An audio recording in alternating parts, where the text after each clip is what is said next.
Hare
Rama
वन्देऽहं श्रीगुरुं श्रीयुतापदकमलं श्रीगुरुं वैष्णवांश्च श्रीरूपं साग्रजातं सहगणरघुनाथान्वितं तं सजीवं साद्वैतं सावधूतं परिजनसहितं कृष्णचैतन्यदेवं श्रीराधा कृष्णपादां सहगणललिता श्रीविशाखान्वितांश्च हे कृष्णा करुणा सिंधो दीनबंधो जगत्पते गोपेश गोपिका कांत राधा कांत नमोस्तुते कांचन गौरांगी राधे वृंदावनेश्वरी वृषभानुसुते देवी प्रणमामि हरिप्रिये पंचतत्त्वात्मकं कृष्णं भक्तरूपस्वरूपकं भक्तावतारं भक्ताख्यं नमामि भक्तशक्तिकं नमो महावदन्याय कृष्णप्रेमप्रदायते कृष्णाय कृष्णचैतन्यनामिने गौरक्षिते नमः नीलाम्बरधराय श्रीमाल्लाम्बूलिमौषधप्रिय संकर्षणो चन्द्रवर्णो यदुनाकुलमङ्गलः वाञ्छाकल्पतरुभ्यश्च कृपासिन्धुभ्य एव च पतितानां पावनेभ्यो वैष्णवेभ्यो नमो नमः। नमो विष्णुपादाय कृष्णप्रेष्ठाय भूतले श्रीमते भक्तिवेदांत स्वामिनिति नामिने। नमस्ते सरस्वती देवी गौरवाणी प्रचारिणे निर्विशेषा शून्यवादी पाश्चात्यदेशतारिणे। जय श्री कृष्ण चैतन्य प्रभु नित्यानंद श्री अद्वैता गदाधर श्रीवासादि गौरभक्तवृंद। हरे कृष्णा कृष्णा कृष्णा हरे हरे, हरे राम राम राम हरे हरे। हरे कृष्णा कृष्णा कृष्णा हरे हरे, हरे राम राम राम हरे हरे। हरे कृष्णा कृष्णा कृष्णा हरे हरे, हरे राम राम राम हरे हरे। मूकं करोति वाचालं पंगुं लङ्घयते गिरिं यत्कृपानामहं वन्दे श्रीगुरुं दीनतारिणं परमानन्दमाधवं श्रीचैतन्येश्वरं सरस्वती।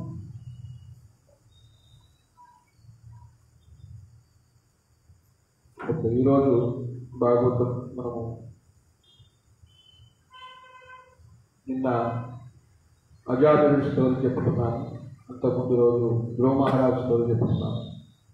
సో ఈరోజు భాగవతంలో మహాజనుడైనటువంటి గొప్ప భక్తుడైనటువంటి ప్రహ్లాద్ మహారాజు గురించి చెప్పుకుంటాం అనమాట.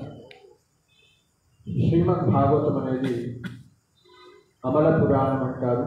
18 పురాణాల్లో ఒక పురాణం ఇది. అమల పురాణం అంటే మిగతా పురాణాల లాగా సత్వరజో తమో గుణాలలో లేకుండా ఆమలంగా అంటే శుద్ధ సత్వగుణంలో ఉన్నది కాబట్టి అమల పురాణము అన్నారు. ఈ అమల పురాణము ఎంత పవిత్రమైంది అంటే సాక్షాత్తు భగవంతుడి స్వరూపం అన్నమాట. ఎక్కడ భాగవతం ఉంటుందో అక్కడ కృష్ణుడు విరాజమానుడై ఉంటాడు.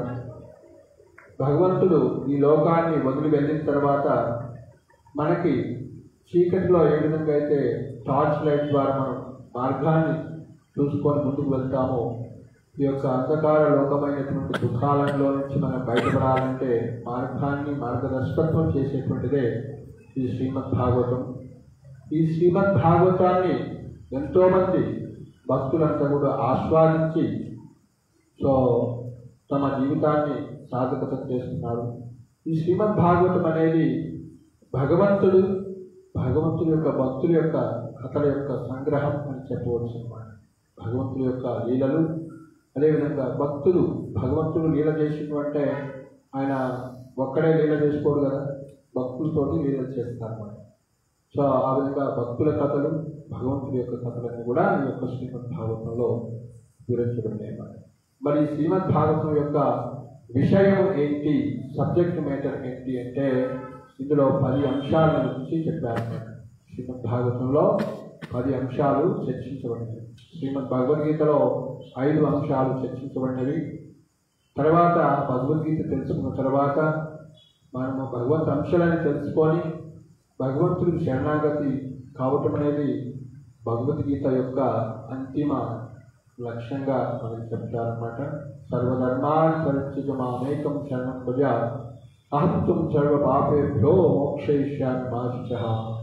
సో భగవద్గీత చదివిన తర్వాత మనం భగవద్గీతను అర్థం చేసుకున్నాము అంటే భగవంతుడికి మనం శరణాగతి అయ్యి, ఏ విధంగా అయితే అర్జునుడు మొదట్లో యుద్ధం చేయను అన్నాడు, కన్ఫ్యూజ్ అయిపోయాడనమాట, విచలితుడయ్యాడు. కానీ కృష్ణుడికి శరణాగతి అయ్యి శిష్యస్తేహం సాధిమాం ప్రపన్నం.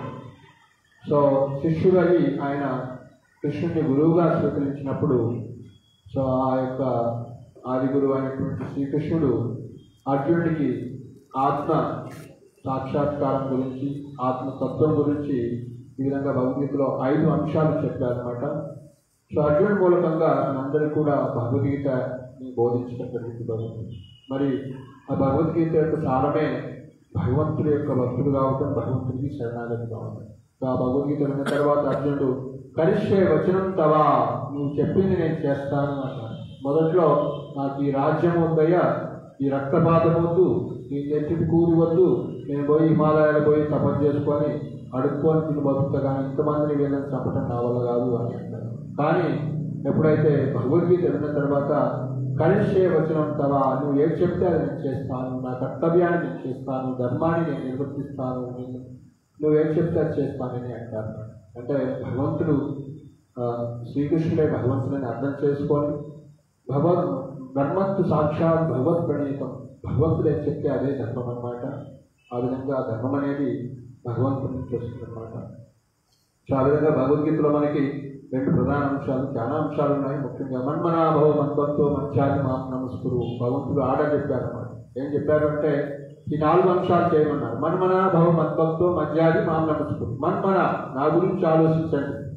భవమద్భక్త, నా యొక్క భక్తులు కండి. మధ్యాది, నన్ను పూజించండి. మాం నమస్కురు, నాకు నమస్కారం చేయండి. ఈ 4 ఆర్డర్స్ ఇచ్చారు.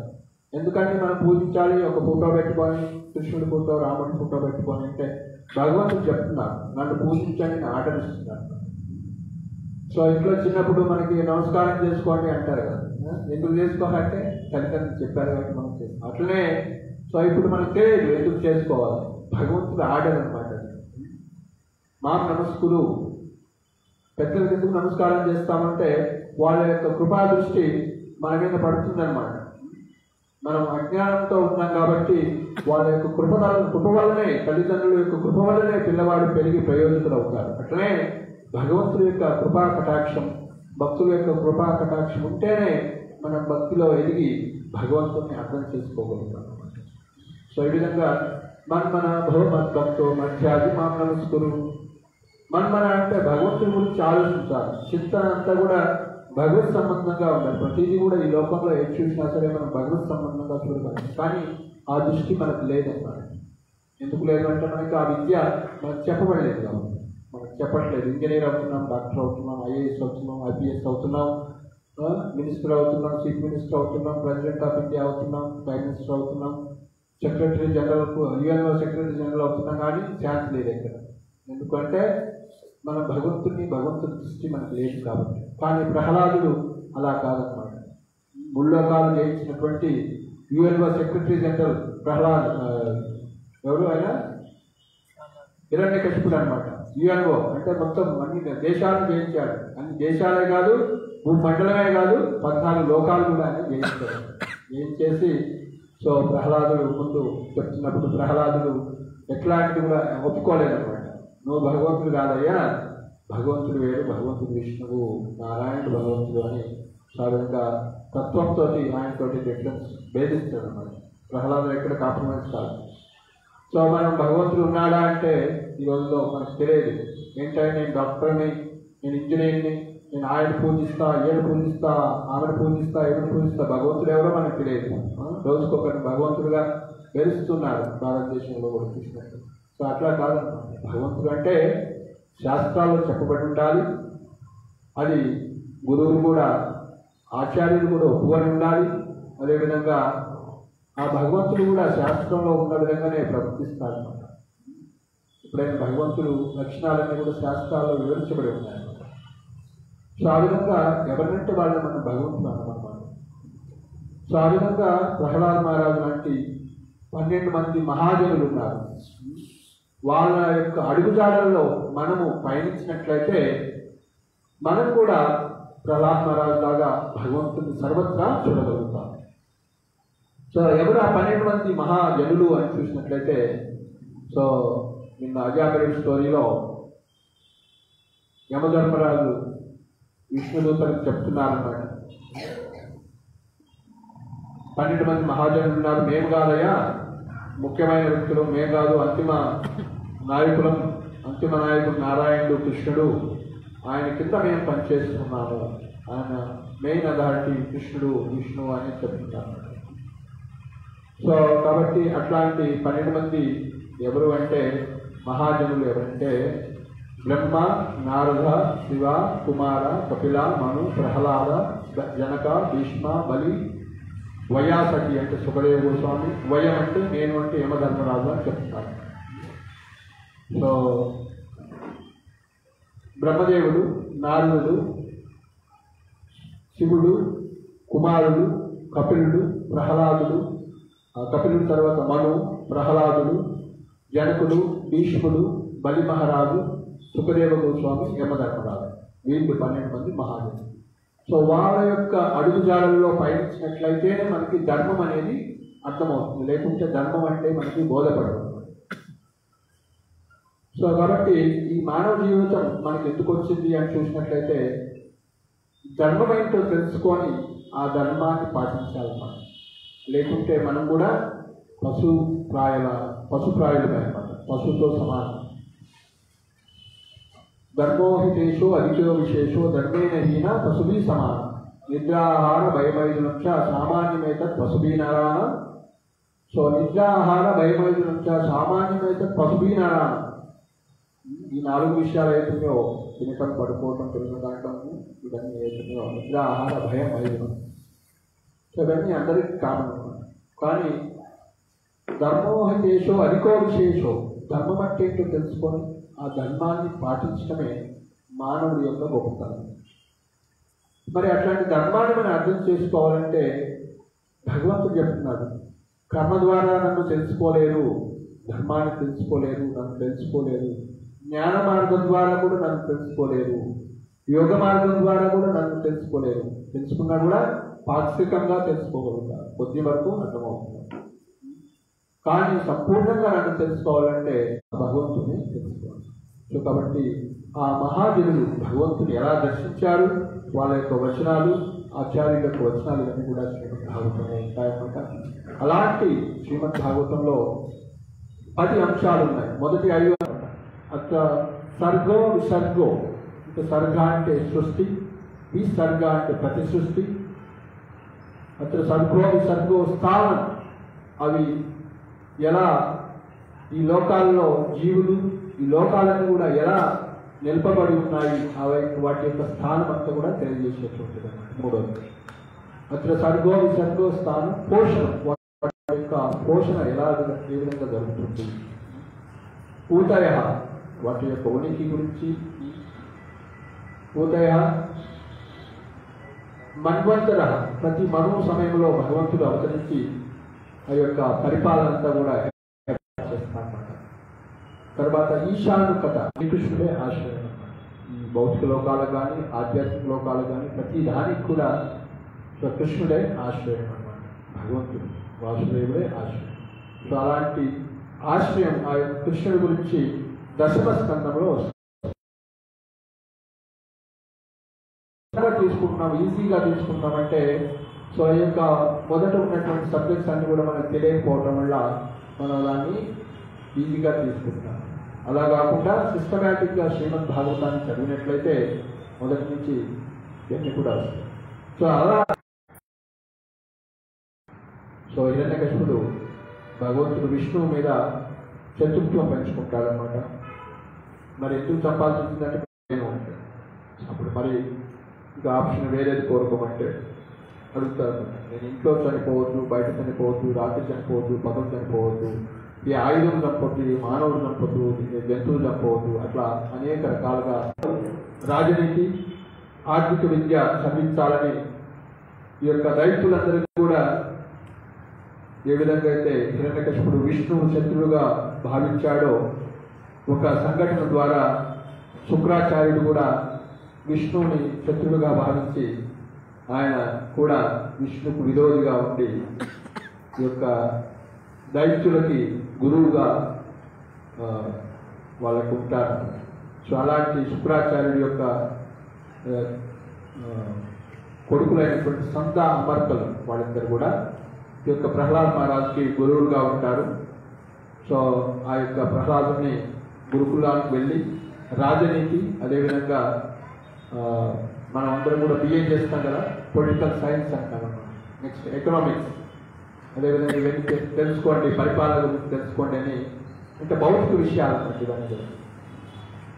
సో మనందరం కూడా బిఏ చేసాం. ఎంతమంది ఉన్నారు ఇక్కడ బిఏ చేసిన వాళ్ళు చెప్పండి?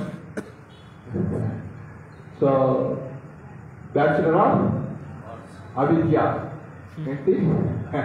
బ్యాచులర్ ఆఫ్ అవిద్య. మనం అనుకుంటాం నేను చాలా మాస్టర్ ఆఫ్ అవిద్య, బ్యాచులర్ ఆఫ్ అవిద్య అని అనుకుంటాం. కానీ సో నేను మాయపూర్లో భక్తి శాస్త్రి అనే కోర్సు చేస్తున్నప్పుడు ఎంతమంది బిఎల్ చేశారని చేతులు అంటే మనం ఉత్సాహంగా అక్కడ ప్రభుజీ మహారాజ్ అంటున్నారు, ఓ బ్యాచులర్ ఆఫ్ అవిద్య. మనం అనుకుంటున్నాం అదేదో గొప్ప విద్య అనుకుంటున్నాం. ఎకనామిక్స్ గురించి తెలుసుకున్నంత మాత్రాన, రాజనీతి గురించి తెలుసుకున్నంత మాత్రాన పరిపూర్ణ విద్య కాదు. ఆత్మ సాక్షాత్కారం లేనటువంటి విద్య కూడా అంతా కూడా అవిద్య అని మనకు. సో ఆ విధంగా ప్రహ్లాదుడికి ఇవన్నీ బోధిస్తున్నప్పుడు ఆయనకి ఎలాంటి ఆసక్తి లేదు వాటి మీద. అది వింటూనే ఉన్నాడు కానీ వాళ్ళు చెప్తుంటే. కానీ ఆయన యొక్క అభిరుచి అంతా కూడా విష్ణు పూజల మీద ఉంటుందన్నమాట. సో ఆ విధంగా వాళ్ళ దగ్గర ట్రైనింగ్ తీసుకుంటూ ఉంటారు. ఒకరోజు తీసుకొస్తారనమాట. ఇంటికి తీసుకొస్తే హిరణ్యకశిపుడు ఒళ్ళో కూర్చోబెట్టుకొని, నువ్వు నేర్చుకున్నటువంటిది ఏంటి, నువ్వు నేర్చుకున్న దాంట్లో ముఖ్యమైనది ఏంటి అని అడుగుతారనమాట. సో అప్పుడు ప్రహ్లాదుడు చెప్తారనమాట, ఈ యొక్క గృహమేధులయ్యి ఎవరైతే ఈ యొక్క భౌతిక ఆసక్తి కలిగినటువంటి వాళ్ళకి ముక్తి అనేది లభించదు. కాబట్టి వాళ్ళు వానప్రస్థాశ్రమం తీసుకొని వనం ప్రజే వాళ్ళు తపస్సు చేయాలి, భక్తిని సాధన చేయాలి అని చెప్తారు. మన అదే విష్ణువుని అర్చించాలి అని చెప్తారు. అప్పుడు హిరణ్యకశిపుడు బాగా కోపం వస్తుంది. ఏంటి ఇట్లాంటి మాటలు తత్వంతో మాట్లాడుతున్నాడు అని ఆయన కోపం వచ్చి, ఎవరు చెప్పారు ఈ విద్య అంటే చందా అమర్తలను అడుగుతారు. నేను చెప్పలేదని మాకేం తెలియదు, ఇది మేము మాత్రం రాజనీతి మాత్రం చెప్తున్నాను. సరే వీళ్ళని మంచిగా ట్రైనింగ్ ఇచ్చి మళ్ళీ తీసుకురండి అని కొన్ని రోజులు ఆ విధంగా మళ్ళీ పంపిస్తారు. సో అప్పుడు మళ్ళీ కొన్ని రోజులైన తర్వాత మళ్ళీ ప్రహ్లాదుని ఒళ్ళో కూర్చోబెట్టుకుని అడుగుతారు, మీరు నేర్చుకున్న దాంట్లో బెస్ట్ థింగ్ ఏంటి అని అడుగుతారు. సో అప్పుడు ప్రహ్లాదుడు చెప్తారనమాట,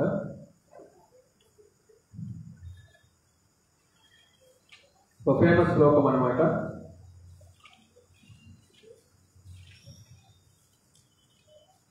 శ్రవణం, కీర్తనం, విష్ణు స్మరణం, పాదసేవనం, అర్చనం, వందనం, దాస్యం, సాఖ్యం, ఆత్మనివేదనం. సో వీటి గురించి చెప్తారు. సో మానవ జన్మ వచ్చిన తర్వాత మనం ఏం చేయాలి? భగవంతుడి గురించి శ్రవణం చేయాలి, విష్ణువు గురించి శ్రవణం చేయాలి, ఆయన కీర్తించాలి, ఆయన స్మరించాలి, ఆయన అర్చన చేయాలి. అవన్నీ వినేసరికి ఆయన ఇంకా కోపం వచ్చేసింది. నా శత్రువు గురించి ఇంతకనగా ట్రైనింగ్ ఎవరు చెప్పారు మీకు అని ఆ విధంగా ఆయన ఎంక్వైరీ చేస్తారు. ఫైనల్గా ఈ యొక్క సంతా అమర్కాలను దోషులుగా తీర్చిదిద్దేటప్పుడు, దోషులుగా చేసినప్పుడు వాళ్ళు మేము చెప్పలేదని వాళ్ళు చెప్తారు. ప్రహ్లాదుడు వాళ్ళు ఆయనే చెప్పలేదు అని చెప్తారు. సో ఆ విధంగా అలా ప్రూవ్ అయిపోయిన తర్వాత సో చివరికి ఆయన మీద, ప్రహ్లాదుడి మీద అన్ని రకాల ప్రయోగాలతోటి ఈయన నా మాట వింటట్లేదు అనేసి అప్పుడు విషప్రయోగం చేయడం జరుగుతుంది. జంతువులతో చంపించడానికి, ఆయుధాలతో కొట్టించడానికి, పాములతో కట్టించడానికి అన్ని ప్రయత్నాలు కూడా చేస్తారు.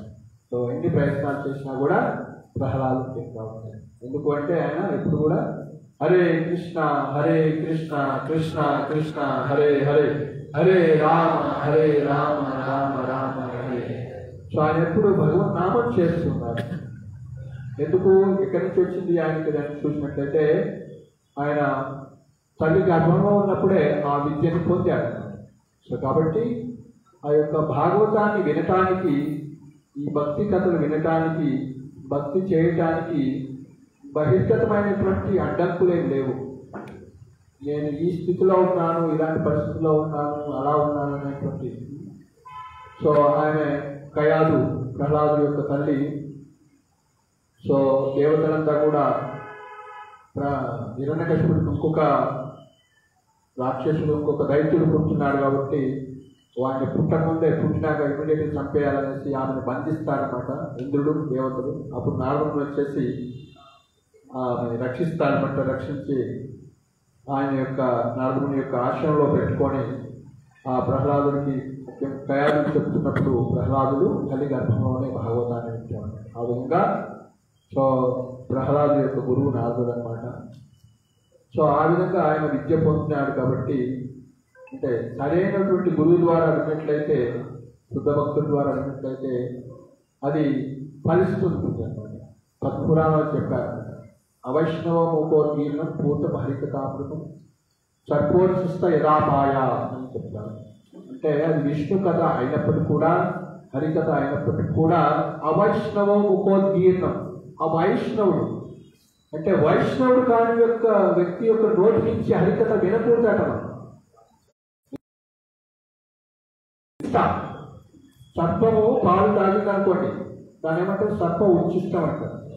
అదేంటి, అది పాలు అయినప్పటికీ కూడా అది విషం. సో అట్లే ఒక వైష్ణవుడు కానటువంటి వ్యక్తి ద్వారా రాధాకృష్ణుని కూడా ఎంక్వైరీ చేయాలి. గురువు అంటే సాంప్రదాయం ఉంటుంది. ఏదైనా యూనివర్సిటీలో మనం చదువుతున్నాము అంటే అది యూజీసీ ద్వారా రికగ్నైజ్ చేయబడినటువంటి యూనివర్సిటీ అయి ఉండాలి, లేకుంటే దానికి వాల్యూ ఉంది. అట్లనే పద్మపురాణంలో 4 సాంప్రదాయాలు గుర్తించబడ్డాయి. స్త్రీ అంటే శ్రీ సాంప్రదాయం, శ్రీ సాంప్రదాయం, తర్వాత బ్రహ్మ సాంప్రదాయం, రుద్ర సాంప్రదాయం, కుమార సాంప్రదాయం. లక్ష్మీదేవి స్త్రీ అంటే, అదేవిధంగా బ్రహ్మ అంటే బ్రహ్మదేవుడు, రుద్ర అంటే శివుడు, అదేవిధంగా కుమారుడు అంటే బ్రహ్మ యొక్క 4 కుమారులు ఉంటారు, సనక సనాతన సనక కుమారుడు. సో ఈ 4 వైష్ణవ సాంప్రదాయాల ద్వారా వచ్చేటువంటి గురు పరంపరలో ఉన్నటువంటి గురువు నుంచి విన్నట్లయితేనే మనం విష్ణువుని అర్థం చేసుకుంటాం అన్నమాట. లేకుంటే ఇక్కడ నారదముని ఏ సాంప్రదాయంలో ఉన్నారు అంటే ఆయన 4 సాంప్రదాయాలకు ఆచార్యులు, ముఖ్యంగా బ్రహ్మ యొక్క పుత్రుడు, బ్రహ్మ యొక్క శిష్యుడు నారదుడు. కాబట్టి బ్రహ్మమంత్ర గౌడీయ వైష్ణవ సాంప్రదాయంలో మనం లిస్టు చూసినట్లయితే కృష్ణుడు తర్వాత బ్రహ్మ, బ్రహ్మ తర్వాత శిష్యుడు, పుత్రుడు, నారదుడు, నారదు శిష్యుడు, వ్యాసుడు, వ్యాసుడు శిష్యుడు, మధ్వాచార్య, గురు పరంపర ఉంటుందన్నమాట.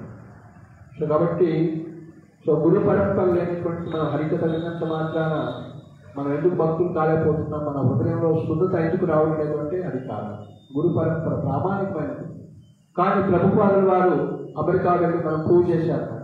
వాళ్ళు ఏ బ్రాహ్మణ కుటుంబస్తులు కాదు, హిందూ కుటుంబాల్లో పుట్టిన వాళ్ళు కాదు, ఎలాంటి మహా పాపాలు చేసేటువంటి అవమానం తినేటువంటి వ్యక్తులు కూడా ఈరోజు మహావైష్ణవులు ఈ సిక్క పెట్టుకుంటున్నారు, వాళ్ళు తిలకం పెట్టుకుంటున్నారు, శారీ కట్టుకుంటున్నారు, దోతి కుర్త వేసుకుంటున్నారు. హరే కృష్ణ కృష్ణ కృష్ణ హరే హరే, హరే రామ రామ రామ హరే హరే. వాసుదేవ సర్వముఖ్యాన్ని వాళ్ళు తెలుసుకున్నారు. వాసుదేవుడే సర్వమని తెలుసుకొని ఆ వాసుదేవుడు వెంటబడి ఆ భక్తి చేస్తారు. సో కాబట్టి ప్రభుపాదులు వారు ప్రూవ్ చేశారు. ఈ యొక్క మనం ఆధునికంగా ఉన్నటువంటి మనకు జన్మతో వచ్చింది అన్నది కాదు. సో చాతుర్వర్ణం మయా సృష్టం గుణకర్మ విభాగం, మన యొక్క గుణాన్ని బట్టి, మన యొక్క కర్మను బట్టి మనం బ్రాహ్మణుడా, క్షత్రియుడా, వైశ్యుడా, శూద్రుడా అనేది నిర్ణయించబడుతుంది. సో కానీ మనం ఒక స్టాంప్ వేసుకుంటాం, మా నాన్నగారు బ్రాహ్మణుడు అండి, నేను బ్రాహ్మణుడు, మా నాన్నగారు క్షత్రియుడు, నేను క్షత్రియుడు అనుకుంటాను. ఎలా అవుతారు? మీ నాన్నగారు జడ్జి, నువ్వు జడ్జి అవుతావా? మీ నాన్న ఐఏఎస్ ఆఫీసర్, నువ్వు ఐఏఎస్ ఆఫీసర్ అవుతావా? కాదు కదా. నీకు కావాలి క్వాలిఫికేషన్ కావాలంటే వాళ్ళని ఏమంటారంటే బ్రాహ్మణ కుటుంబంలో పుట్టిన వాళ్ళని బ్రహ్మబంధువు అంటారు, క్షత్రియుల కుటుంబంలో పుట్టిన వాళ్ళు క్షత్రియ బంధువు అంటారు. అంటే ఆ క్వాలిటీస్ లేకున్నట్లయితే, ఉన్నట్లయితే బ్రాహ్మణుడు కావచ్చు, ఎవరైనా బ్రాహ్మణుడు కావచ్చు. సో బ్రహ్మ ఎవరైనా సరే పుట్టుకతోటి తల్లిదండ్రుల ద్వారా పుట్టినటువంటి సంతానం అంతా కూడా శూద్రుడిగా పరిగణించబడతారు. జన్మనా జాయితే శూద్ర సంస్కారాత్ భవే ద్విజ. సంస్కారం అంటే గురువు నుంచి దీక్ష తీసుకున్నట్లయితే దాన్ని ద్విజ, రెండో వేద పఠేద్భవ విప్ర, వేదాన్ని చదివినట్లయితే వాటిని విప్రుడు అంటారు. బ్రహ్మ జానాతి ఇది బ్రాహ్మణ, నేను శరీరం కాదు, నేను బ్రహ్మన్ ఆత్మ అని తెలుసుకున్నవాడు బ్రాహ్మణుడు. సో అలాంటి బ్రహ్మజ్ఞానాన్ని ప్రహ్లాదుడు మాత్రమే ఏం చెప్తున్నారు, ఒక శ్లోకం చూద్దాం. ప్రహ్లాదు ఉవాచ కౌమారం ఆచరేత్ రత్నో ధర్మాన్ భాగవతానిహ దుర్లభం మానుషం జన్మ తదపి అధ్రువం అర్ధనం. ప్రహ్లాదుడు పలికిన ఎవరు చెప్తున్నారు? దానవ బాలులకు ప్రహ్లాదుడు ఉపదేశిస్తున్నారు. వాళ్ళ ఫ్రెండ్స్ చెప్తున్నారు, వాళ్ళ టీచర్స్ లేనప్పుడు ఇంటర్వెల్ ఆడుకుంటారు. ప్రహ్లాదుడు అలాగా వైష్ణవుడు అంటారు. ప్రహ్లాదుడు పరదుఃఖ దుఃఖి, నేనొక్కడనే భగవద్ధామం పోవాలి అని కాదు, మిగతా దుఃఖితులైనటువంటి అజ్ఞానంతో ఉన్నటువంటి అమాయకులంటి వాళ్ళని కూడా భక్తులుగా మారుస్తున్నారు. అది వైష్ణవు యొక్క లక్షణం. ఏం చెప్తున్నాడు ప్రహ్లాదుని పలికలు? బుద్ధిమంతుడైన వాడు జీవిత ఆరంభం నుండియే, అనగా కౌమార వయస్సు నుండియే, కౌమార వయసు అంటే 5 సంవత్సరాలు, ఇతర కలాపాలను విడిచి భక్తియోగ నిర్వహణకు మానవ జన్మను వినియోగించవలెను. మానవ జన్మము దుర్లభం అయినది, ఇతర జన్మల వలె అది తాత్కాలికమైనను భక్తియోగ నిర్వహణకు అనువైనది కనుక మిగుల అర్థవంతమైనది. శ్రద్ధాపూర్వకమైన కించినాత్మ భక్తి అయినను మనుషునికి పూర్ణ సిద్ధిని కలుగజేయగలదు. కౌమారం ఆచరించో ధర్మాన్ భాగవతానిహ దుర్లభం మనుష్య జన్మ తదపి అద్రోహందా. కాబట్టి కౌమార దశ నుంచి కూడా, కౌమార దశ నుంచే మన యొక్క చిన్న వయసు నుంచే ఈ భక్తిని సాధించాలి, చేయాలి అంటున్నారు. ఎందుకు అంటే దుర్లభం మనుష్య జన్మ. ఈ మనుష్య జన్మ అనేది చాలా రేర్ రావటం. ఎన్ని రకాల యోనులు ఉన్నాయి, ఎన్ని రకాల జన్మలు ఉన్నాయి అంటే ఎన్ని రకాలు ఉన్నాయి? 84 లక్షల యోనులు ఉన్నాయి. 84 లక్షల యొక్క జీవరాశులు జన్మిస్తాయి అన్నమాట. ఏంటవి అంటే 84 లక్షలు తెలుసా ఎవరికన్నా? జలజా నవలక్షాన్ని అంటే జలజా నవలక్ష అంటే నీటిలో 9 లక్షల జీవరాశులు ఉద్భవించినాయి. జలజా నవలక్ష. స్థావర లక్ష నుంచి ఈ యొక్క భూమిన స్థావరం అంటే కదలకుండా ఉంటాయి కొన్ని చెట్లు, కొన్ని రాళ్ళు కూడా, వాటి కూడా ప్రాణం ఉంటుంది కొంతవరకు. సో ఆ విధంగా స్థావర అంటే కదలకుండా ఉన్నటువంటి చెట్లు లాంటివి అన్నీ కూడా లక్ష వింశతి. వింశతి అంటే 20 లక్షలు, 20 లక్షలు అన్నారు. ఓకే. నెక్స్ట్ క్రిమియో రుద్ర సంఖ్యాకా. క్రిములు అంటారు కదా, 11 లక్షలు. రుద్ర అంటే 11. క్రిమియో రుద్ర సంఖ్యాకా. పక్షిణం 10 లక్షణం. పక్షుల పక్షి జాతి అంతా 10 లక్షణం అంటే 10 లక్షల జాతులు. నెక్స్ట్ 30 లక్షాన్ని పశవ. 30 లక్షల పశు యోనులు ఉన్నాయి. నెక్స్ట్ 4 లక్షల మానుష. 4 లక్షాన్ని మానుష. 4 లక్షల మనుష్య యోనులు. దేవతలు కూడా మనుషుల కిందకే వస్తున్నారంట. వాళ్ళు చేసుకున్నటువంటి బ్రహ్మం కింద ప్రకారం వాళ్ళ దేవత. వైష్ణవులందరూ కూడా విష్ణు భక్త భవే దేవత అంటారు. అంటే ఎవరైతే విష్ణు భక్తులు అవుతారో వాళ్ళు దేవతలు. మనం కూడా ఎవరైతే వైష్ణవులు వాళ్ళ దేవతే అంటారు. ముఖ్యంగా బ్రాహ్మణుడు కూడా దేవతతో సమానం. ఇదని విష్ణువు కూడా బ్రాహ్మణుడిని పూజిస్తారు. సో కాబట్టి ఈ విధంగా 84 లక్షల యోనుల్లో ఈ యొక్క మానవ జన్మ రావటం అనేది దుర్లభం మనుష్య జన్మ అని ప్రహ్లాదుడు. ఈ యొక్క మానవ జన్మ రావటం అనేది ఎందుకయ్యా దుర్లభం అంటే ఈ యొక్క జలచరాలకు కానీ, చెట్లకు కానీ, క్రిములకు కానీ, పక్షులకు కానీ ఈ యొక్క వీళ్ళకి ఇచ్చినటువంటి మనుషులకి ఇచ్చినటువంటి ఫెసిలిటీస్ అన్ని కూడా, ఎట్లయితే కంపెనీలో మేనేజర్కి ఏసీ ఇస్తారు, కార్ ఇస్తారు, ల్యాప్టాప్ ఇస్తారు, ఇంకా స్పెషల్ అన్ని ఇస్తారు కదా, అట్లనే మానవ జీవితంలో ఏంటంటే ధర్మాన్ని తెలుసుకొని భగవంతుని తెలుసుకోవడం కోసం, భగవంతుని పూజించడం కోసం ఈ యొక్క ఉన్నత లక్షణాలను కూడా ఇచ్చారు. సో దుర్లభ మనుషులు తదపి అధ్రువం అర్థదాం. మళ్ళీ ఇది ఎంత అధ్రువమైనటువంటిది అంటే, ఎంత టెంపరీ అంటే మనకు 100 సంవత్సరాలు ఈ రోజే కావచ్చు. బ్రహ్మదేవుడి యొక్క 100 సంవత్సరాలు ఆయన స్థాయిలో నిండిపోవచ్చు. గ్యారెంటీగా నేను 99 వచ్చిన తర్వాత నేను భగవద్గీత పట్టుకుంటాను అంటే కుదరదు. గ్యారెంటీ లేదు. 9 సంవత్సరాలతో పోవచ్చు. కరోనా వచ్చినాక తెలుస్తుంది 9 రోజుల పిల్లవాడు కూడా చనిపోవచ్చు. సో కాబట్టి కేవలం అక్షరం మంత్రం రాష్ట్రం సాఖ్యం ఆత్మ నివేదన అక్షరంలో కూడుకును కనుక అన్ని పాఠశాలల్లో, కళాశాలల్లో, విశ్వవిద్యాలయాల్లో చివరకు ఇంటి అందును బాలులకు, యువతకు దేవదేవుని గురించి వినేది అవకాశం కల్పించవలను అని చెప్తున్నారు. అంటే ప్రభుపాదులు తన భాష్యంలో చెప్తున్నారు, ప్రహ్లాదుడు చెప్పినట్లుగా సో ఈ యొక్క శ్రవణ కీర్తన విషయం చేయాలి. కాబట్టి అన్ని పాఠశాలల్లో, కళాశాలలో, విశ్వవిద్యాలయాల్లో చివరకు ఇంట్లోనే సరే ఇంటి అందును బాలులకు, యువతకు దేవదేవుని గురించి వినేది ఉంటే అవకాశం కల్పించు. అనగా భగవద్గీతోపదేశములను బోధించి వారు జీవితంలో ఆచరించినట్లు శిక్షను వసగబలను. కాబట్టి భగవద్గీతను బోధించాలి, వాటిని జీవితంలో ఆచరించేటట్లు చేయాలి అని చెప్తారు. ఆ ప్రకారం వారు భక్తిలో దృఢనిశ్చయులై పశు జీవనమునకు పతనము చెందేడు భయం నుండి బయటపడగలరు. కాబట్టి మనం పశువు అయిపోతాము, ఏదో అయిపోతుంది, చనిపోతే ఏదోనో భయపడాల్సిన అవసరం లేదు. భక్తి చేసినట్లయితే మనం మనుషులుగా అయితే పుడతాము. విష్ణువుని ఆశ్రయించినట్లయితే ఖచ్చితంగా మానవులను స్వల్పం అపేక్ష ధర్మస్య ప్రాయతే మస్తు భయాన్ని. భాగవత ధర్మమును అనుసరించే విధానము ఈ కలియుగమున అతి సరళము కావించబడింది. దానినే శాస్త్రం ఇంటి పని. భాగవత ధర్మాన్ని చేయాలంటే ఏదో నాకు 4 కోట్లు లేవండి, నేను బ్రాహ్మణ కుటుంబంలో పుట్టలేదండి, నేను భారతదేశంలో పుట్టడం అవసరం లేదు. ఏం చెప్తున్నారు? హరే నామ హరే నామ హరే నామైవ కేవలం కలవు నాస్తివ గతిరంజర. మన్యుడు హరే కృష్ణ మహామంత్రం కీర్తించిన చాలు. ఆ మహామంత్ర కీర్తనమున పాల్గొనిన వారెల్లరూ హృదయాంతరాల నుండి పవిత్రులై జన్మముచ్చు వలయం నుండి బయటపడతారు.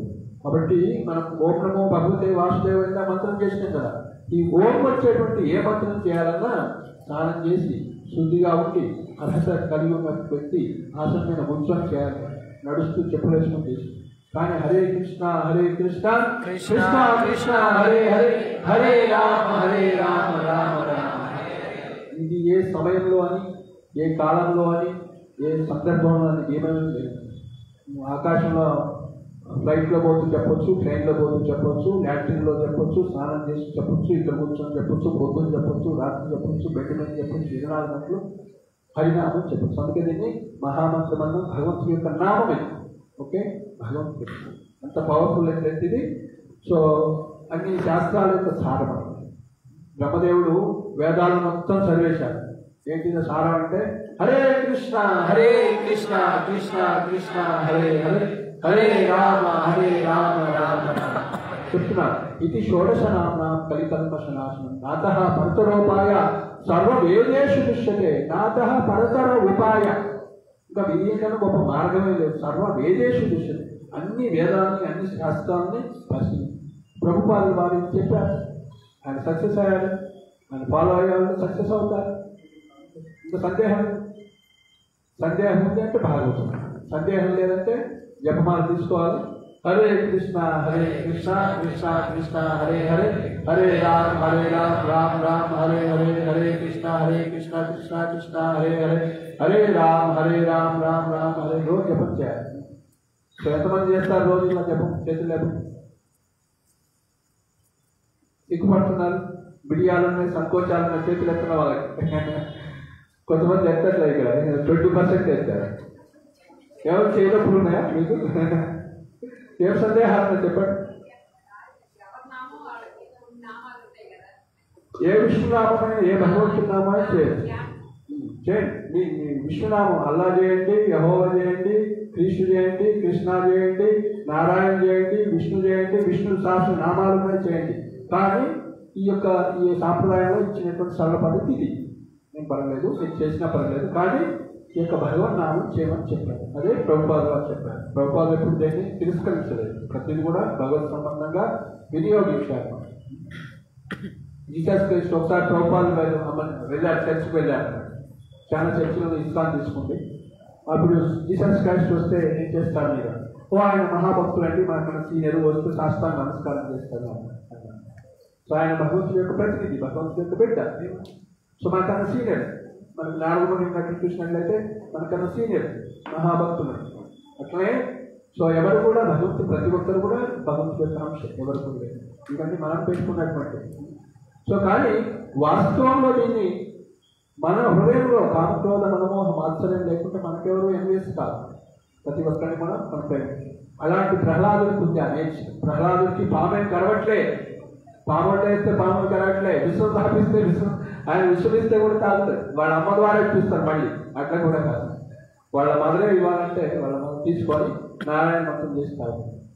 నారాయణ వచ్చినట్టయితే విశ్వం కూడా. సో భగవంతుడి యొక్క నామానికి అంత శక్తి ఉందన్నమాట, భగవంతుడు ధరించబడుతుంది. సో కాబట్టి భగవంతుడి యొక్క నామాన్ని చేయాలి. అయితే దీన్ని మనం సీరియస్ తీసుకోవాలి. అయితే టైం కొద్దిగా ఎవరు కొంచెం చెప్తారు, కానీ చాలా ఇంపార్టెంట్ సబ్జెక్టు, ఇదే ముందుకు తీసుకెళ్తాను. అయితే ఈ మానవ జన్మం అనేది నేను జస్ట్ హెడ్లైన్స్ అవుతుంది. భగవద్ధామమునకు వెళ్ళటకు మానవ జన్మము అవకాశము కొసగలదు కనుక ప్రతి జీవుడు ముఖ్యంగా మానవ జన్మను పొందించేవాడు విష్ణు భగవాన్ని పాదపద్మ సేవలో నియుక్తులు కావాలి. ఆ దేవదేవుడు పరమ ప్రియుడు, ఆత్మేశ్వరుడు, సకల జీవ హితైషి కనుక అట్టి భక్తియుక్త సేవ సహజమే అయి ఉంటుంది. భక్త ప్రహ్లాదుడు పలికిన దైత్య కులమున పుట్టిన మిత్రులారా, దేహేంద్రియాల సంపర్కమున్న అనుభూతమయ్యేటి సుఖము గత కర్మానుసారం ప్రతి జన్మలోనూ లభించినదే అయి ఉన్నది. దుఃఖం ఎట్లు కలుగుతుండునో అంటే ఆ సుఖము కూడా అప్రయత్నంగానే లభించింది. ఇది ముఖ్యమైన శ్లోకం. సో మనం భక్తి చేస్తూ ఉంటే ఎవరైనా సరే ఒక వ్యక్తి పూర్ అంటే పేదవాడై పుట్టాడనుకోండి, ధనం సంపాదించడం కోసం అతిగా కష్టపడాల్సిన అవసరం లేదు. అంత వస్తుంది అంతే. ఉన్నదాంతో సంతృష్టిపడి అంటే తిట్టాలని ఉన్నట్టు చాలు. సో ఎలా మరి మన జీవితం ఎలా గడుస్తుంది? నేను భక్తిని సాధించినట్టు భగవద్ధామం పోతామని ఆయన భక్తిని తీవ్రంగా చేయాలి. సో ఎక్కువ సంపాదించాల్సిన అవసరం లేదు, తిట్టాలనుకుంటే సరిపోతుంది. ఇక్కడ ఏం చెప్తుందంటే ఏ విధంగా అయితే మనం కోరుకోకుండానే ముసల్తనం వస్తుందో, దుఃఖం వస్తుందో, బీమారి ఎట్లయితే జబ్బులు వస్తున్నాయో మనం కోరుకోం కదా, అట్లనే మనకు ప్రాప్తించాల్సిన సుఖం కూడా అట్లనే వస్తుంది. మనం తీవ్రంగా ప్రయత్నించాలి. అదే శ్లోకం. సుఖమై మైత్రికం దైత్య దేహ యోగిన దేహిన సర్వత్రా లభ్యతే దైవజ్ఞత దుఃఖమమాత్మతః. సో కాబట్టి ఏ విధంగా అయితే దుఃఖం మనకు వస్తుందో ఆ సుఖం కూడా మనకు రావాల్సినటువంటి నా కర్మలో ప్రైమ్ మినిస్టర్ ఆఫ్ ఇండియా కావాలి, నేను అవుతాను, వద్దనుకున్నా అవుతాను. నరేంద్ర మోడీ గారు అవుతారని ఎవరో చెప్పారంటే ఆగింది ఆయన, లేకుంటే ఆయన హిమాలయాన్ని తప్పని చేసుకునేవాడు. ఇప్పుడు అనవసరంగా నువ్వు అసలే ప్రైమ్ మినిస్టర్ అవుతున్నావు, ఆగబోయాను ఏమవుతావు అంటే ఉంటాను. సరే దేశానికి సేవ చేస్తున్నాను అదృష్టం అనుకోవాలి. సో అలా అయితే ఆ యొక్క పొజిషన్ కూడా ఆ యొక్క స్థితిని కూడా మనం భగవంతుడి యొక్క భక్తి చేయటాలి. ప్రహ్లాదుడు కూడా తన తండ్రి తర్వాత పరిపాలన చేశాడు. ప్రహ్లాదుని అడుగుతారు, నేను స్వయంగా వచ్చానని కోరికలు కోరుకోవాలి, కావాలి, బ్రహ్మను కావాలి, నేను ఇంద్రుడిని కావాలి, ఏ కోరుకున్నా సరే నాకు మోక్షం కావాలనుకుంటాను. అకామో మోక్షం కాము, అకామో సకామో మోక్షకామో ఉదాహరణ, నీకు ఏది కావాలనుకుంటారు సరే. తీవ్రైన భక్తి యోగి అయిన ఈ జన్మ పురుషుడు తీవ్రంగా చేయాలి భక్తి. ఓన్లీ బ్రహ్మచారి ఇట్లా శాస్త్రాన్ని ప్రెస్ చేసుకున్న వాటిలో సన్యాసి తీవ్రంగా చేస్తున్నాం కాదు. గృహస్థాశ్రమంలో ఉన్న, వానప్రస్థాశ్రమంలో ఉన్న, బ్రహ్మచారి ఆశ్రమంలో ఉన్న, సన్యాసి ఆశ్రమంలో ఉన్న ఎలా ఉండాలి? తీవ్రంగా ఉండాలి. పొద్దున్న నుంచి మొదలు పెడితే 4 గంటల నుంచి సాయంత్రం పట్టుకునే వరకు బిజీగా మనం భక్తి చేస్తున్నాం. అలా చేస్తున్నట్లయితే భగవంతుడు మన ప్రయత్నాన్ని చూసి ఆయన మన భక్తిని యాక్సెప్ట్ చేస్తారు. యాక్చువల్గా మనకు అంత శక్తి ఉండదు. భగవంతుడిని ప్రసన్నము నేను ఎంత కూర్చొని ఎంత మాట్లాడితే ప్రైమ్ మినిస్టర్ ఆఫ్ ఇండియా ఇంటికి వస్తాడా? రాడు. నేను ఎంత మొత్తుకున్నా ఎన్ని పేపర్ ఫీజు కట్టించినా ఆయన రాడు. కానీ మనం ప్రయత్నం చేస్తూ వస్తాం. సో భగవంతుని అది మనకి అలా దృఢ సంకల్పం కలిగి ఉండాలి. మనకి భగవద్గీతలో అలాంటి దృఢ సంకల్పానికి ఒక ఉదాహరణ ఇచ్చారు. ఒక పక్షి గుడ్లు పెడుతుంది సముద్రం ఒడ్డున. సముద్రం అలలు వచ్చేసి ఆ యొక్క గుడ్లను తీసుకొని పోతుంది. అప్పుడు పక్షి అడుగుతుంది, నా గుడ్లను ఇవ్వాలి అంటున్నాను, నా గుడ్లను తెచ్చి సముద్రం పట్టించుకోడు, ఇవ్వడు. నువ్వు ఇస్తావా లేకుంటే నీ సంగతి చూస్తా, నేను మొత్తం తోడేసి నా గుడ్లను తీసుకుంటాను. సో ఏం చేస్తే అది సముద్రుడు ఇవ్వడు. సో పక్షి మొదలు పెడుతుంది అనమాట తన కర్తవ్యాన్ని. అన్ని నీటిని తీస్తుంది, చిన్న ముక్కులో పట్టుకొని అన్ని ఒక్కొక్కటి ఎండగట్టేస్తున్నాం సముద్రాన్ని. సో అన్ని పక్షులు చూస్తున్నాయి, ఏం చేస్తున్నావు అంటే ఇది చేస్తున్నాయంటే అన్ని నవ్వుతాయి, పిస్తాన్ అయిపోయామని. సో అట్లా నారదులు వస్తారు, ఏం చేస్తున్నావు అంటే ఇట్లా నా గుడ్లను తీసుకెళ్ళి నేను ప్రయత్నిస్తున్నాను, నేను బయట దాన్ని ఎండగట్టేసి నా గుడ్లను తీసుకుంటాను. సో అప్పుడు సరే మంచి పని చేస్తున్నాం అని చెప్పి పక్షిరాజు అనేటువంటి గరుడ మంత్రులు చెప్తాడు. సో అప్పుడు పక్షిరాజు కూడా వస్తాడనమాట. సో నా యొక్క సహజీవి, నా యొక్క జాతి పక్షి ఇలాంటి మంచి కర్తవ్యాన్ని చేస్తుంది కాబట్టి దానికి సహాయం చేయాలని అప్పుడు వస్తాడనమాట. ఆయన వచ్చేసి మరి రంగంలో నేను కూడా దిగమంటారంటే నువ్వు దిగొద్దులే, నువ్వు దిగితే కష్టమే అనేసి అప్పుడు అదుతుంది. అట్లనే నేను గోలోకం పోతాను అంటే అందరూ కూడా నవ్వుతారు. ఇదంటే విష్ణువుని గురించి తెలుసుకుంటాడు, అంటే ప్రహ్లాదుల్లాగా ప్రహ్లాదుల గురించి, లేకుంటే భగవంతుడు సర్వత్రా చూస్తాం, మనం భక్తులు చేస్తాం, కృష్ణుని ప్రసన్నం చేసుకుంటాము అంటే నవ్వుతారు అనమాట. సిక్క పెట్టుకుంటే పిచ్చివాడేయాలి ఇట్లా అనుకుంటారు, లేకుంటే ఇట్లా తిలకం పెట్టుకున్నారు అనుకుంటారు. కానీ అందరూ హేళన చేశాడు. ప్రహ్లాదులు కూడా సొంత తండ్రి హేళన చేస్తారు, అన్ని యొక్క ప్రయోగాలు చేశారు, విష ప్రయోగాలు కూడా చేశారు. కానీ ఆయన ఎప్పుడు భగవంతుడు ఎప్పుడు రక్షించారు. సో కాబట్టి మనం వాటికి అన్నింటి కూడా సంకోచించకుండా మనం దృఢ సంకల్పం చేసినట్లయితే, అందుకే మనకి చైతన్య మహాప్రభు శిష్యుడైనటువంటి రూప గోస్వామి, 6 గోస్వాములు ఉంటారనమాట. ఆయన చెప్తారు ఉత్సాహం అనేది చాలా ముఖ్యం. మీ అందరూ చేతులు ఎత్తమన్నప్పుడు కొంతమందికి సంకోచాలు ఉన్నాయన్నమాట. అట్లా ఉత్సాహం ఉండాలి. పిల్లలకైతే జంపం ఉత్సాహం ఉంటుంది. అలాంటి ఉత్సాహం ఉండాలి. ఉత్సాహ మొదటి 6 లక్షణాలు ఉండాలి భక్తులు ఎదగాలంటే. ఉత్సాహ నిశ్చయ, నిశ్చయం అంటే దృఢ సంకల్పం. నిత్యం నేను చేస్తాను, ఆ పక్షికి ఉంది నిత్యం దృఢ సంకల్పం, నేను తీసుకుంటాను ఖచ్చితంగా నా గురించి. సో కాబట్టి నేను ఈ యొక్క మానవ జన్మలో గోలోకం వెళ్తాను, నేను విష్ణువుని తెలుసుకుంటాను, వైకుంఠానికి పోతాను, దీక్ష తీసుకోండి, భగవంతుడి భక్తి సాధన చేసి నేను భగవద్ధామం పోవాలి. రేపు జన్మాష్టమి వస్తుంది, రాధాకృష్ణులు ఇక్కడ వస్తారు, నేను అభిషేకం చేయాలి, రాధాకృష్ణుని స్పర్శించాలని కోరుకున్నాను.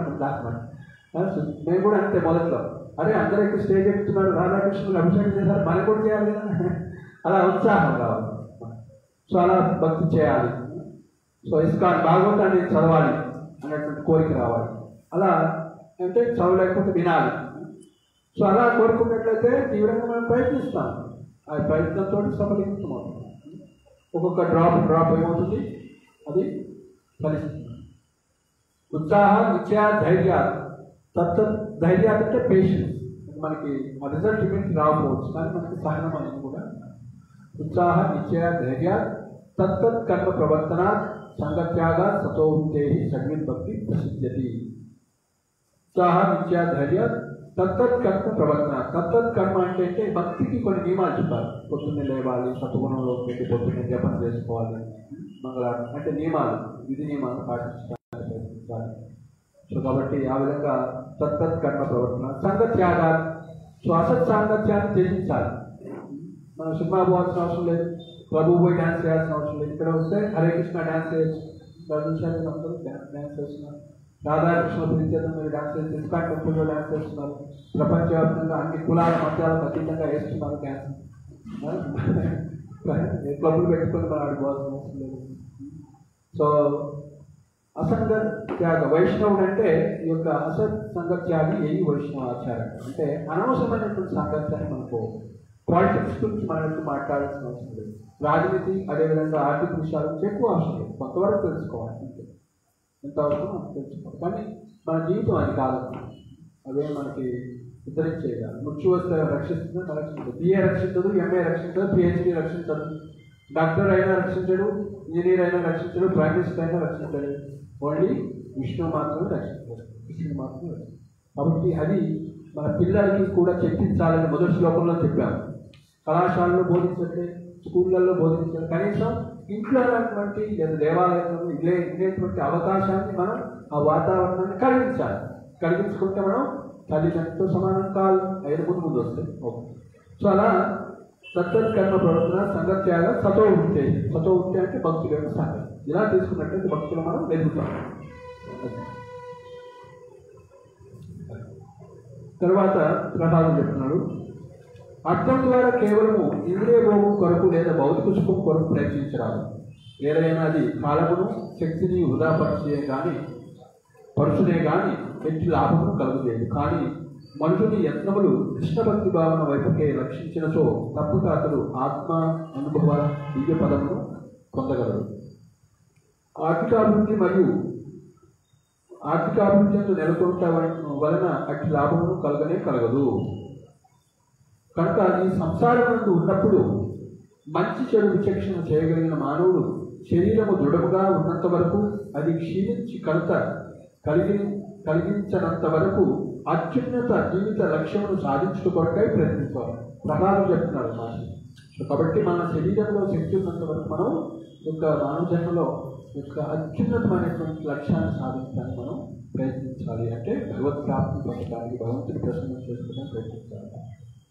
మానవుని అర్ధాయు 100 సంవత్సరాలు పరిమితి కలదు. మానవు యొక్క ఆయువంతా 100 సంవత్సరాలు. కానీ ఇంద్రియ నిగ్రహం లేని వానికి దానిలో సగభాగము అజ్ఞానవశమున నిద్ర ఎందే రచించారు. కొంతమంది ఎన్ని గంటలు పడుకుంటారండి? మీ అందరూ ఎన్ని గంటలు పడుకుంటారు రోజు? చెప్పండి. 10 గంటలు ఎంతమంది పడుకుంటారు?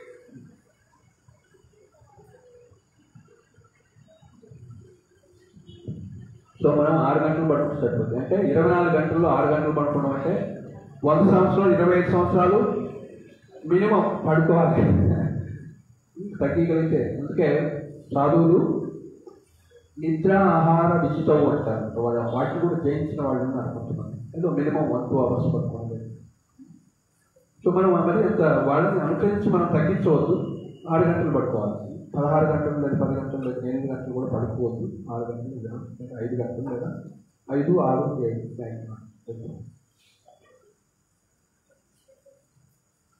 కనుక అట్టివాని ఆయు కేవలము 50 సంవత్సరాలు. 50 సంవత్సరాలు నిద్రపోయేవాడికి 50 సంవత్సరాలు ఉంటుంది కదా. పసితరపు ముగ్ధావస్థలో మనిషికి 10 ఏళ్ళు గడిచిపోవు. 10 ఏళ్ళు ఏం తెలియకుండా గడిచిపోతుంది. అదే రీతిగా కిషోరావస్థలో ఆటపాటలు ఎందు మరి 10 ఏళ్ళు గడిచిపోవు. అంటే 20 సంవత్సరాలు చిన్నప్పుడు ఏం తెలియకుండా మళ్ళీ యవ్వనంలో అవి ఒక 10 సంవత్సరాలు గడిచిపోయి ఈ ప్రకారము 20 ఏళ్ళు వ్యర్థమైపోవు. ఇంకా ముసలితనమున అసమర్థుడై లౌకిక కార్యములను చేయడానికి అతను మరి 20 ఏళ్ళు వ్యర్థంగా గడిపివేయను. ఒక 20 ఏళ్ళు ముసలితనంలో పోతాయి, 20 సంవత్సరాలు చిన్నప్పుడు పోతాయి. సో ఎంత 25 సంవత్సరాలు పడుకుంటాము మినిమం 50 పడుకోకుండా. సో 20, 25, 65 పోయి 100 అనుకుంటే ఇంకా మనకి శక్తి ఉన్నది ఒక 35 సంవత్సరాలు. కాబట్టి ఆలోచించి ఒక మనిషిగా జీవించి లక్ష్యం ఏంటి దానికోసం సాధించాలి. ఓకే, ఈ ప్రభావం ఏం చెప్తుందో చూద్దాం. అంటే దాని వివరణ ఉంది, అంత చెప్పట్లేదు. మనస్సు ఇంద్రియములు నిగ్రహింపబడిన వ్యక్తి తృప్తి చెందని కామవాంఛల వలన మోహవశమున విపరీతంగా గృహించడం. అట్టి ప్రమత్తుడు మిగిలిన జీవితమునందున భక్తి యోగమున నెలకొనందున ఆ సమయం కూడా ఉదాహరణ. కాబట్టి ఇంద్రియాన్ని నిగ్రహించుకోవడం తెలుసుకోకపోతే వాడు ఏం చేస్తాడు? గృహస్థాశ్రమంలో గృహమేదులుగా ఉంటాడు. ఇంద్రియ తృప్తే జీవిత లక్ష్యం అనుకోని సమయానంతా కూడా హృదయపరుచుకుంటాడు. సో కాబట్టి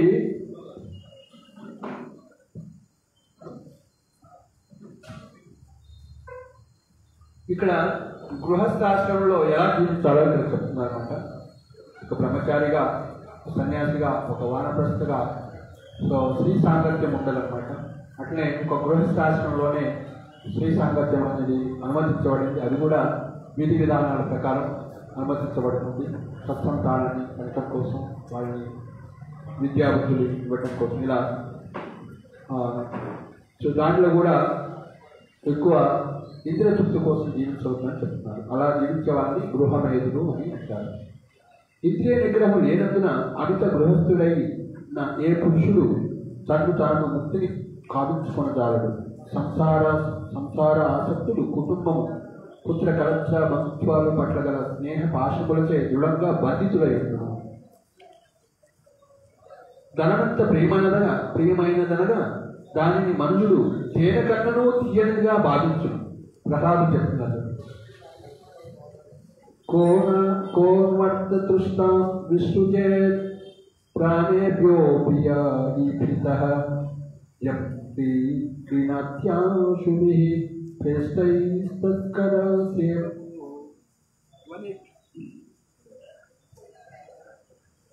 హరే కృష్ణ. ధనమంత ప్రియమైనదనగా దాన్ని మనుషుడు తేనె కన్ను తీయనిదిగా భావించు. కనుకనే ఎవరిని కూడా, ముఖ్యంగా గృహస్థ జీవనము అందున్నవాడు ధనమును కూడబెట్టవలనని కోరికను తెగించును. ఇక్కడ ప్రశ్నిస్తున్నారు. కాబట్టి అంత తీయంది. కాబట్టి ఎవరైనా మరి గృహస్థ జీవనంలో ఉన్నవాడు ధనముని కావద్దని అనుకునేవాళ్ళు ఎవరు? తస్కరులు, సేవకులు అంటే సైనికులు, వణిజులు తమ ప్రాణాలను పణంగా పెట్టైన ధనార్జనకు యత్నిస్తారు. అంటే అంత ప్రీతికరమైన ఈ ధనము అని అంటున్నాడు అన్నమాట. హృదయ కుహరమున కుటుంబ సభ్యుల రూపముని నిలుపుకొని వారి ఎడల అమిత అనురాగం కారణంగా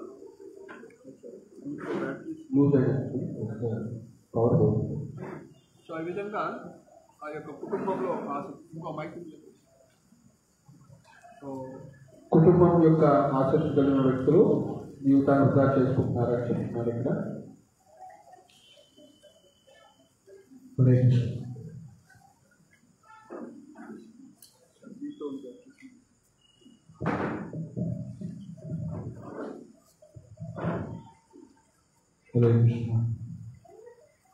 ఈ విధంగా అమితాసక్తులైన వాడు కుటుంబ పోషణకే తన విలువైన జీవితము వృధా అవుతున్నదని తెలుసుకోగలడు. పరతత్వ అనుభవములకు ఉపయుక్తమైనటువంటి మానవ జన్మము అగోచరముగా చెడిపోతున్నదని తెలుసుకోవడంలోనూ అతడు విఫలుడము. కానీ చిల్లిగవ్వకుండా వృధాగా ఖర్చు కాకుండా చూసుట్లో మాత్రం అతను మిగుల సావధానుడై వర్తించింది. ఈ విధంగా సంసారాసక్తులైన వ్యక్తి నిరంతరము త్రివిధ తాపములకు గురి అగుచున్నను సాంసారిక జీవన రీతి పట్ల అరుచిని పొందదు. ఆయనకి రుచి లేకుండా పోదనమాట. అదే రుచిస్తుంది అని చెప్తున్నారు ఈ యొక్క సంసార జీవితం.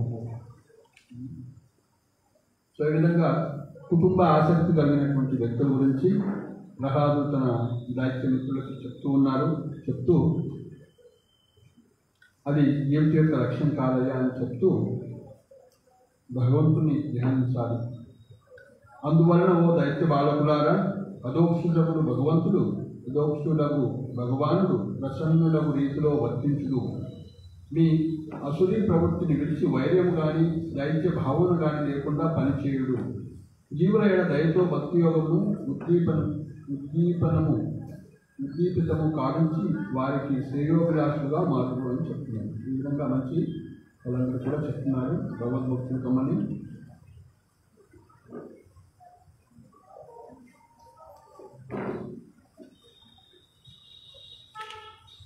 జీవుల శ్రేయోభిలాషి మిత్రులకు నారాయణుడు ఈ దివ్య జ్ఞానమును పూర్వము నారదునికి వివరించి ఉండేది. నారదుని వంటి సాధు పురుషుని కరుణ లేనిదే అట్టి జ్ఞానము దురవకాశము అగును.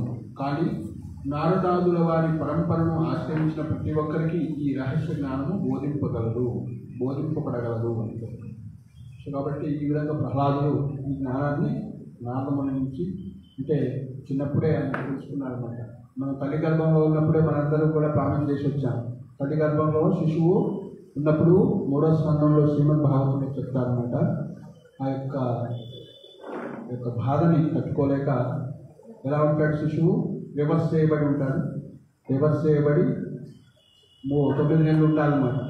3 నెలలు లేదా 6వ నెల చైతన్యం వచ్చినట్లయితే ఏమవుతుంది? 7వ నెల చైతన్యం వస్తే అది బాగా బాధ అనుభవిస్తుంటుంది.